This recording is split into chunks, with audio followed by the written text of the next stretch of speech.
Cunliffe, running a mere 3,000 miles to raise money for the charity Burnley FC in the community, and he's currently, or going to be, racing towards Crystal Palace this afternoon. He's not doing that right now because he's here, along with former Director of Communications at Number 10 and Burnley FC fan, more importantly, Alastair Campbell. Good to see you both. Welcome both. Scott, why?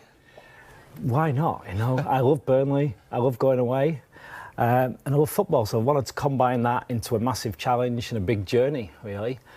So the Runaway Challenge was born. Yeah. Tell us about the charity and the community work that this does. Yeah, well, I wanted to give something to all communities around the country, so I'm giving some of the money raised goes to BFC in the community and the rest goes to the other 19 foundations of the Premier League clubs. So Palace for Life will be getting some out of today's run and the money that comes in, so just giving.com, the Runaway Challenge. Well done. Just giving.com, Runaway Challenge. We were talking about Burnley sort of being a fan. You've seen the same supporters week in, week out, and you see this gentleman sat next to you at games. Often, yes. Why aren't you running alongside him, though? Because you're a bit of a runner, aren't you? I'm not up to this. I'm going to do the last few miles of the Arsenal leg. But no, With Piers Morgan, apparently. Is he going to come? I don't know. The leader of the opposition. OK, we can get him along. I mean, he's a bit slow. We'll have to slow down a bit. But no, I think I mean, the Burnley community. Burnley is the football club is such a big part of the community, and our community programme is really, really good. But I think, you know, you've had mental health stuff, and I think that is what people do. They get a lot out of running. And I was saying to Scott, I was at the Mind Media Awards the other night with Pete Thompson, this guy who's he did 44 marathons in 44 days in 44 different countries. Wow. And then ran the route of the Tour de France.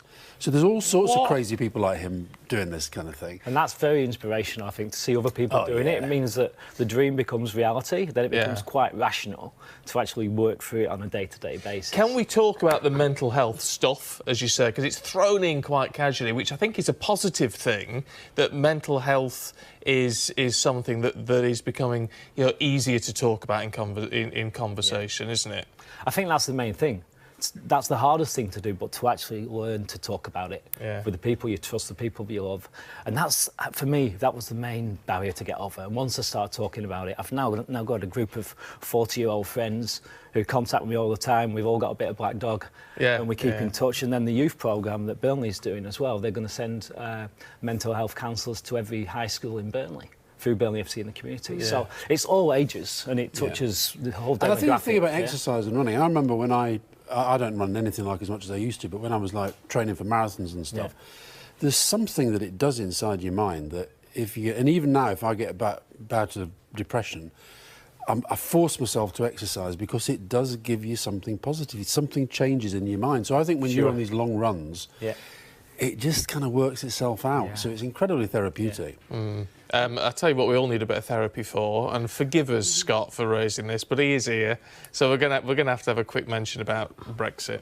I think we should. I know you're chomping at the bit to have a go. I mean, we've had the 7th resignation with Sam Gyimah's gone, very close to the Prime Minister, so that is a blow. But it carries on regardless, doesn't it? When we've got this deal which is being opposed by Remainers and Brexiteers alike, well, that leaves us in a complete quagmire, doesn't it? Well, that's why I think it's really interesting that he, in resigning today, or last night, and in the interview I heard with him earlier, he's basically saying that whether you're a Leaver or a Remainer, it may well be now that the people's vote, which is what I've been campaigning for, is the only way out of this mess. Her deal is going down, there's no doubt about that whatsoever. And then it seems she wants to bring it back for a second vote. She wants the second vote, just that the country shouldn't have a second vote. And I just think that now we're heading to that place where Parliament is not going to be able to decide this. And the one thing I think that the country realises is that this Brexit, if you voted Brexit, this isn't Brexit. And if you're like me, you just think, why are we doing it? And do you think that an absolute no deal is complete disaster? Are there any merits in that? No, none at all. I think there is. I can see why. It's like with these debates, let's talk about the debates. I can see why if you have to have the hard Brexit voice out there somewhere. It can't just be kind of May's deal against nothing. But I don't see. But no deal. There's no appetite in Parliament for no deal, apart from a very, very small number. But there's a concern about democracy, though, in all of this, and come on, you've got to admit it's a legitimate concern. If there was a people's vote, why can't it be Do you accept this deal? Do you want a no deal? Do you want an alternative deal? Why does Remain have to be a category there? Because if it wasn't, there's a bigger chance of getting that vote, isn't there?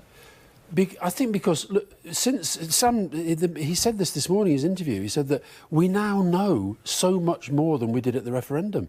We'd be going into it with our eyes open. You can't... Look, the people's vote with the option to remain is now the most popular of all the possible outcomes. I know it's only polls and we can be sniffy about those, but I think that the country, I think, is changing its mind. And the country surely has to have the chance to express that at some point, whether that's an election or a referendum. And I don't believe an election does it because this issue's become too big. Just bring it back to Burnley. Burnley, to wrap it up. Yeah, back to Burnley. Burnley was big leave. Big leave, big leave. You're leaving us and you're running off before a game. Oh, nicely done. I have got to get nicely done. You know. Got to get to the game on time. That's one of the rules. And exactly. And listen, we've got to win as well because we've...